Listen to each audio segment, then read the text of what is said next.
ہمدرد university کے بعد ہم گئے کچھ ایسے گھروں میں جن میں رہنے والے شاید یہ سمجھ چکے ہیں کہ ماحول بہتر بنانے میں ہر ایک فرد کا کردار ہوتا ہے۔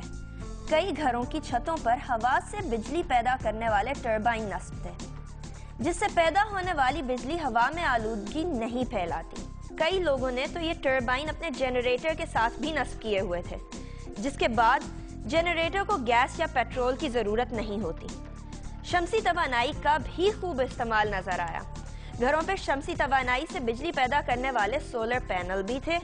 سورج کی روشنی کا سب سے زیادہ استعمال تھا ان دو گھروں میں، جہاں شام ڈھلنے سے پہلے لائٹ جلانے کی ضرورت نہیں پڑتی۔ ان گھروں کی چھت پر ڈومز بنی ہوئی تھی اور سورج کی روشنی اندھیرے ہونے تک پورے گھر کو روشن کر رہی تھی۔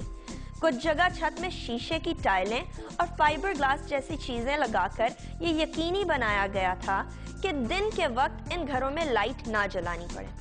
بجلی بچانے کے لیے کچھ گھروں میں روشنی ریفلیکٹ کرنے والے شیشے کھڑکیوں پہ نصب کیے گئے تھے، جس سے سورج کی روشنی تو اندر جاتی ہے پر گرمی کی شدت کم ہو جاتی ہے۔ اس سے اے سی اور پنکھوں کا استعمال کم ہوتا ہے اور بجلی بچتی ہے۔